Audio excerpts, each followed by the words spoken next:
Bagian hulu sungai merupakan daerah tangkapan air paling awal yang berperan penting untuk menyimpan air. Apabila lahan tempat air tersimpan tersebut sudah terganggu, maka simpanan air akan berkurang dan mempengaruhi debit sungai di sekitar lahan tersebut.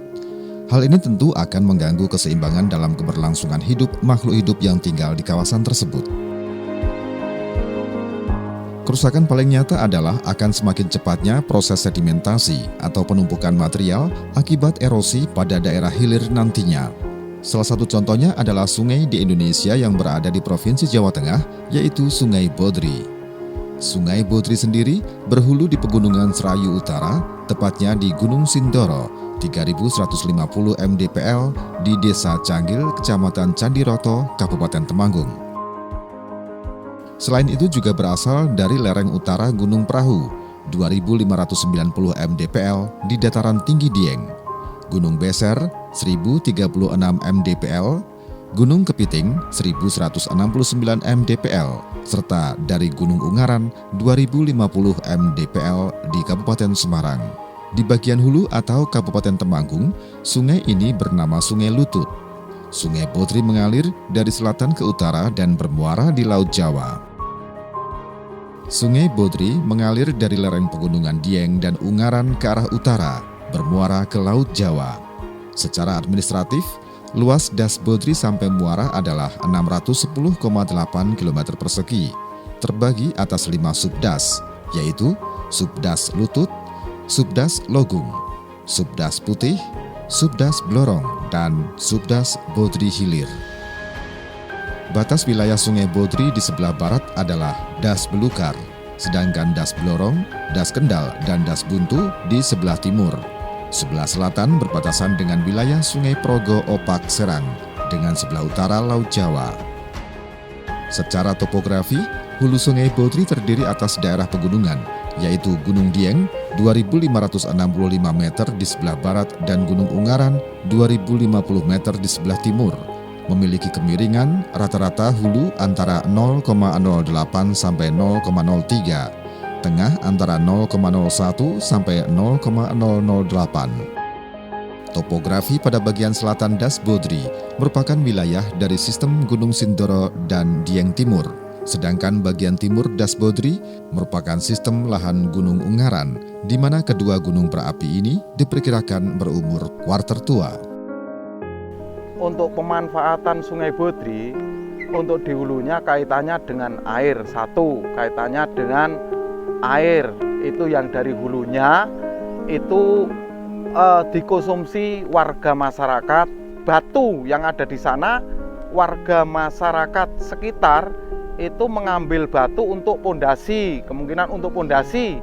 Karena untuk sungai ini kan mengalir ya dari hulu ke hilir ya. Daerah hulunya ini dengan adanya pemotongan, dengan adanya hunian-hunian yang tidak mematuhi rencana tata ruang, ini menyebabkan terjadinya degradasi lahan. Jadi lahan ini yang dulunya ada penguatnya akar-akar pohon, ini menjadi lahannya ini tidak kuat, sehingga apabila ada air ini akan menjadi tergerus air, sehingga aliran ini tanah-tanah ini terbawa aliran air yang mengalir ke bawah. Jadi perlu kita jelaskan di sini bahwa kawasan hutan itu kan terbagi beberapa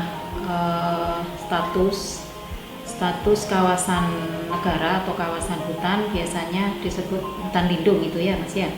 Kemudian hutan konservasi itu yang dikelola oleh Kementerian Kehutanan, dan kawasan lindung itu biasanya lahan milik atau areal penggunaan lain milik masyarakat, tapi yang berfungsi sebagai perlindungan. Gitu. Nah, untuk pengelolaan yang benar untuk hutan lindung, jelas hutan lindung itu sudah diatur dalam perundang-undangan bahwasanya itu tidak bisa dimanfaatkan kecuali non kayunya, dan memang itu harus dilindungi, tidak boleh ditebang. Sementara untuk kawasan lindung itu biasanya dicirikan dengan topografi yang cukup terjal, biasanya kelerengannya cukup tinggi ya, curam. Itu kita harus memperlakukan sesuai dengan kaidah konservasi, dan itu memang tidak boleh digunakan untuk budidaya tanaman semusim, misalnya sayuran, palawija dan lain sebagainya. Itu harus ditanami dengan jenis yang permanen, misalnya tanaman-tanaman hutan, kemudian tanaman buah-buahan dan sebagainya. Dan itu menggunakan kaidah konservasi, misalnya dengan teknik konservasi tanah dan air, bisa teknik sipil, misalnya dengan agroforestry ya terasering, kemudian ada perlindungan tertentu, misalnya di pinggir-pinggirnya itu dengan penguat teras dan sebagainya. Ada beberapa kecamatan yang mengalami kerusakan, diantaranya Kecamatan Patena, Kecamatan Singorojo, Kecamatan Gemuh, dan Kecamatan Pagendon. Bagian hulu yang seharusnya memiliki fungsi konservasi yang dikelola untuk mempertahankan kondisi lingkungan das agar tidak terdegradasi ini, sayangnya malah mengalami permasalahan pokok, diantaranya erosi, perubahan kuantitas debit air yang sangat signifikan, di mana ketika musim kemarau terjadi kekeringan, sedangkan di musim penghujan malah terjadi banjir. Permasalahan yang lain yang juga terjadi seperti penurunan kualitas air sungai, serta pendangkalan sungai, danau, atau waduk. Untuk perawatan sementara, Kali Bodri itu di tepi Sungai Bodri sepanjang mulai dari Singorojo sampai ke Kecamatan Gemuh, di sana ada Juwiro, itu di tepinya ditanami pohon-pohonan, ada randu, ada kepuh untuk penguat arus Kali Bodri. Untuk habitat yang lainnya kaitannya dengan ikan yang ada di Kali Bodri, itu seharusnya ikan yang di Kali Bodri harus menangkapnya dengan penangkapan secara tradisional. Contohnya pakai jala atau pancing, itu untuk menjaga habitat yang ada di Kali Bodri. Untuk merawat material yang ada di Kali Bodri, itu masyarakat untuk antisipasi dengan kaitannya dengan material yang ada, itu harus mengambil tidak secara liar atau secara besar-besaran, atau bahkan mungkin didirikan semacam galian C. Kaitannya dengan galian C karena batu yang tersebut, batu di sungai atau di kali tersebut diambil, maka otomatis kaitannya dengan kerusakan itu malah justru menjadikan kedungnya itu dangkal. Upayanya adalah menyadarkan masyarakat untuk mentaati tata ruang yang telah dibuat. Karena di atas pun kan sudah ditata bahwa ini adalah areal pemukiman, ini adalah areal hijau, ini adalah kawasan konservasi. Yang pertama adalah masyarakat harus taat pada tata ruang yang telah ditetapkan oleh Pemda. Gitu. Yang kedua, ini dengan adanya penebangan, karena memang kebutuhan manusia ini biasanya untuk masyarakat Indonesia, kayu ini kan dianggap investasi jangka panjang, sehingga dia melakukan penebangan. Maka sebelum penebangan dilakukan, ini juga harus sudah dimulai perintisan penanaman di sebelahnya, sehingga pada saat kayu ini dipotong, ini sudah ada penggantinya. Kalau kawasan hutannya ya, dilihat dari kondisi kawasan hutannya dalam hal ini tutupan lahan. Untuk Das Bodri sendiri sebetulnya tutupan lahannya itu cukup baiklah, kalau tidak bisa dikatakan sangat baik juga tidak. Dalam arti tutupan lahannya itu tidak terlalu jarang atau berkurang. Cuman kenapa masih terjadi beberapa bencana, dan itu rutin ya Mas ya, biasanya kan ada banjir genangan di situ ya. Itu mungkin harus kita lihat dulu apakah tutupan lahannya itu memang berada atau kondisinya itu berfungsi sebagai resapan air. Karena tutupan lahan bagus pun itu tidak menjamin tidak terjadi banjir. Misalnya di situ ada hujan dengan intensitas terus-menerus dan tanahnya jenuh, itu otomatis tutupan lahan sebagus apapun bisa terjadi banjir. Itu biasanya kalau intensitas hujannya mencapai 120 ke atas milimeter per detik.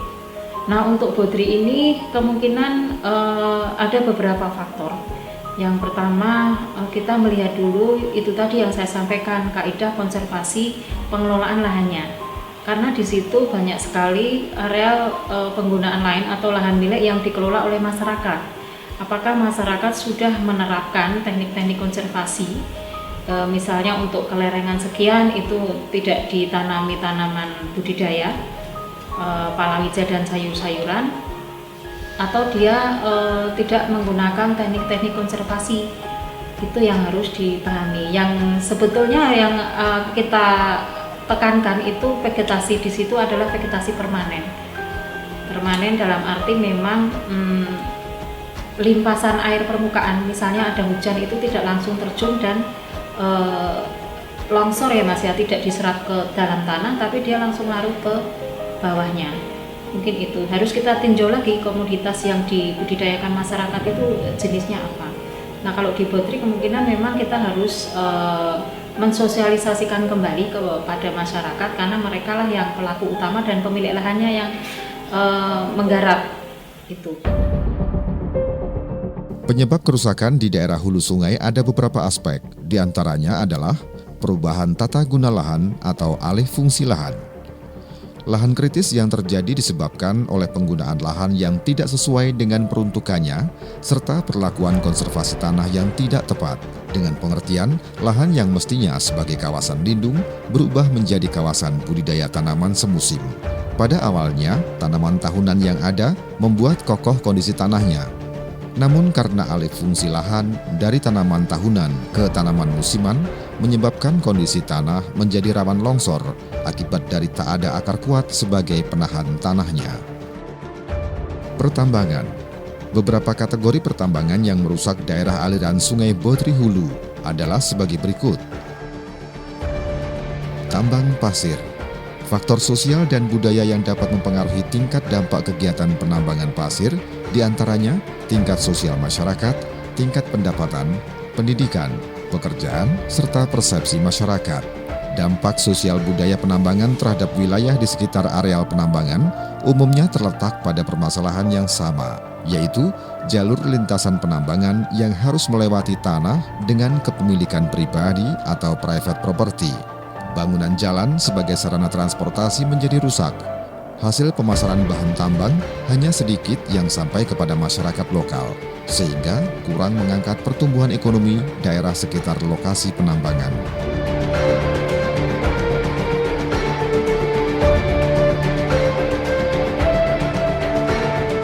Tambang buatan.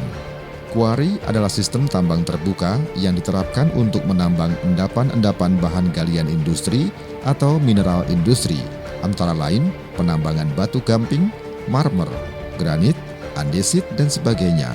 Dilihat dari pantauan di lokasi penambangan, daerah aliran Kali Bodri sudah sangat memprihatinkan. Kerusakan yang parah dikhawatirkan akan mengakibatkan banjir bandang saat musim penghujan tiba, sehingga akan mengancam warga Kabupaten Kendal.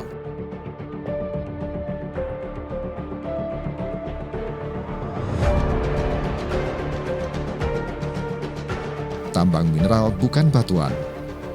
Salah satu kebutuhan manusia yang diambil dari lingkungan adalah bahan tambang, mineral bukan logam, dan batuan.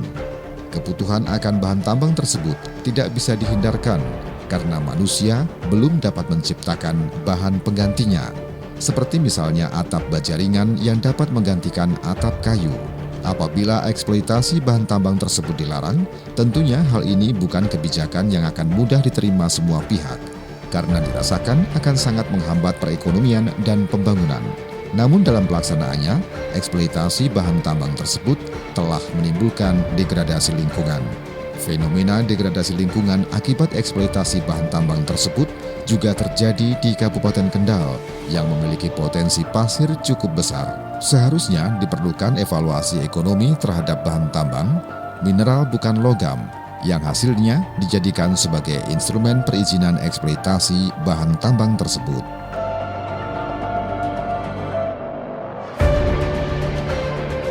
Degradasi lahan. Degradasi lahan merupakan suatu proses penurunan kapasitas dan kualitas tanah yang dapat disebabkan oleh alam ataupun oleh manusia. Faktor alam misalnya erosi, angin, dan mekanis. Beberapa jenis degradasi yang muncul adalah pencemaran yang disebabkan oleh aktivitas pertanian, pertambangan, industri, atau karena aktivitas komersial. Degradasi juga dapat terjadi karena pembangunan. Degradasi lahan dan ancamannya antara lain erosi. Erosi tanah merupakan penyebab kemerosotan tingkat produktivitas lahan das bagian hulu yang akan berakibat terhadap luas dan kualitas lahan kritis semakin meluas. Penggunaan lahan di atas daya dukungnya tanpa diimbangi dengan upaya konservasi dan perbaikan kondisi lahan sering akan menyebabkan degradasi lahan. Misalnya, lahan di daerah hulu dengan lereng curam yang hanya sesuai untuk hutan, apabila mengalami alih fungsi menjadi lahan pertanian tanaman semusim, akan rentan terhadap bencana erosi dan atau tanah longsor. Sedimentasi. Sedimentasi merupakan peristiwa-peristiwa pengendapan material batuan yang diangkut oleh tenaga air atau angin. Setelah batuan terkikis, hasil pengikisan terbawa aliran air sungai, danau, dan akhirnya sampai di laut. Pada saat kekuatan pengangkut berkurang atau melemah, material hasil pengikisan diendapkan. Pengendapan bisa berlangsung di sungai, danau, dan di laut. Sedimen hasil erosi terjadi sebagai akibat proses pengolahan tanah yang tidak memenuhi kaidah-kaidah konservasi pada daerah tangkapan air di bagian hulu. Kandungan sedimen pada hampir semua sungai meningkat terus karena erosi dari tanah pertanian, kehutanan, konstruksi, dan pertambangan. Dampak negatif dari sedimentasi ialah di hilir sungai akan meninggi. Akibatnya, air tidak mengalir dengan baik sehingga meningkatkan kemungkinan banjir.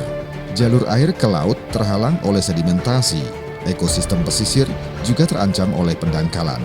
Biota-biota perairan dangkal kehilangan habitat, padahal biota laut dangkal sumber makanan utama ikan-ikan di laut. Jika kehilangan makanan, populasi ikan menyusut, sehingga jumlah tangkapan nelayan berkurang. Bagi pelayaran, dampak pendangkalan berupa menyempitnya alur. Akibatnya, perahu dan kapal semakin terbatas ruang geraknya. Perubahan jalur sungai. Perubahan jalur sungai menimbulkan terjadinya minder.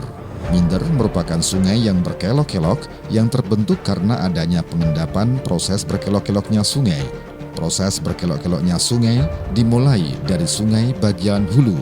Pada bagian hulu, volume air kecil dan tenaga yang terbentuk juga kecil. Akibatnya, sungai mulai menghindari penghalang dan mencari rute yang paling mudah dilewati. Sementara pada bagian hulu belum terjadi pengendapan.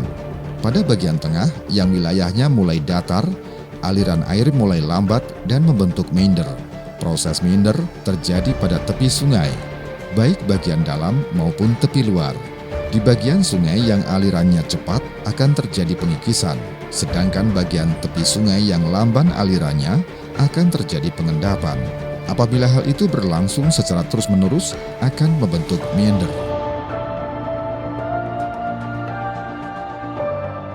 Untuk dampak kaitannya dari fungsi lahan, itu sering sekali kalau lahan yang sudah alih fungsi, itu karena lahan tersebut ditanami tanaman jagung atau padi yang di hulunya itu, maka menjadi longsor itu loh Pak, menjadi longsor. Kalau khususnya kepada masyarakat, harapannya yang pertama, marilah masyarakat untuk menjaga lingkungan Kali Bodri karena itu juga kebutuhan kita semua, dan harapannya masyarakat sadar untuk menanam, contohnya menanam di pinggir-pinggir kali dengan tanaman tegaan atau tanaman pepohonan untuk supaya tidak menjadi larut-larut rusak. Terus harapan untuk pemerintah, karena pemerintah kemungkinan bisa memberikan normalisasi atau kaitannya dengan Sungai Bodri khususnya, ya kemungkinan kalau ada pemerintah yang bisa menangani kaitannya dengan sungai tersebut supaya bisa seperti tidak rusak gitu Mas. Penggiat itu ada Pak, mulai dari perangkat desa juga sudah mulai ada penggiat kaitannya untuk menanggulangi lahan-lahan kritis kaitannya dengan menanam tanaman supaya tidak menjadi erosi atau kemungkinan atau tidak longsor dan mata air terjaga gitu. Memang dari khususnya dari dusun dan desa sudah ada. Harapan kepada masyarakat ini tidak menggantungkan hidupnya kepada hutan, sehingga petani di daerah atas ini harus melakukan diversifikasi usaha tani. Jadi dia harus mempunyai penghasilan yang musiman, harus mempunyai penghasilan yang bisa diambil mingguan gitu ya, sehingga menanam tanaman yang sifatnya ini musiman. Dia juga bisa memelihara ternak yang bisa menghasilkan ini sesuai dengan kepentingan dia, jadi tidak menggantungkan terhadap kayu. Kayu adalah untuk invest jangka panjang, untuk kebutuhan-kebutuhan yang sifatnya darurat.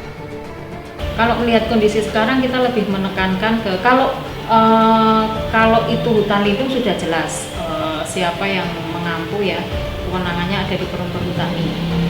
Kalau untuk kawasan konservasi rasanya memang sangat kecil atau mungkin tidak ada ya di situ ya, hanya kecil dan itu relatif kondisinya masih bagus. Nah mungkin kita masuknya yang ke APL itu Mas, jadi masyarakat harus kita beri pemahaman untuk menjaga atau memperlakukan teknik-teknik budidaya lahan itu seperti itu tadi, kembali ke konservasi, dan kita arahkan, kita tidak melarang dia untuk menanam tanaman semusim karena apapun itu menjadi alat produksinya dia untuk kehidupan sehari-hari. Tapi kita arahkan kalau bisa memang tanaman itu menggunakan sistem agroforestry atau silviculture intensif. Kalau bahasa Jawanya dulu mungkin tumpang sari. Di situ kita ada tanaman keras yang daurnya itu puluhan tahun, itu yang berfungsi untuk perlindungan ya, mulai air hujan turun itu. Kemudian di bawahnya mungkin ada yang daurnya itu menengah, misalnya tanaman-tanaman buah-buahan. Kemudian di bawahnya juga harus terbangun seresah, jadi di bawahnya juga ada tanaman bawah tegaan. Kalau di Kendal, di Bodri itu sebetulnya melihat dari potensi lahannya sangat memungkinkan di situ untuk dilaksanakan budidaya agroforestry ini, karena di sana untuk palawija pon itu juga satu hal cocok lahannya, kemudian marketnya itu juga ada, karena di sini sekitar Semarang itu juga tersedia ada pabrik-pabrik jamu gitu ya, itu bisa kita akses ke sana. Itu Mas yang mungkin perlu kita kembalikan lagi. Kalau itu kan zaman penghijauan dulu sudah berjalan dengan baik. Nah, tekanan penduduk juga tidak boleh kita lupakan. Tekanan penduduk itu kadang-kadang tidak termonitor secara periodik, tapi sebetulnya itu memberikan peran yang sangat signifikan, karena itu nanti ada ekspansi untuk penggunaan lahan, baik itu untuk pemukiman maupun untuk industri, sarpras, fasum dan sebagainya. Kalau kami dari Kementerian Kehutanan itu selain kita memberikan pemahaman, kita juga berkali-kali ya tidak bosan-bosannya membuat kampanye agar masyarakat itu gemar menanam. Kalau mereka kesulitan bibit, dari BPD siap menyediakan.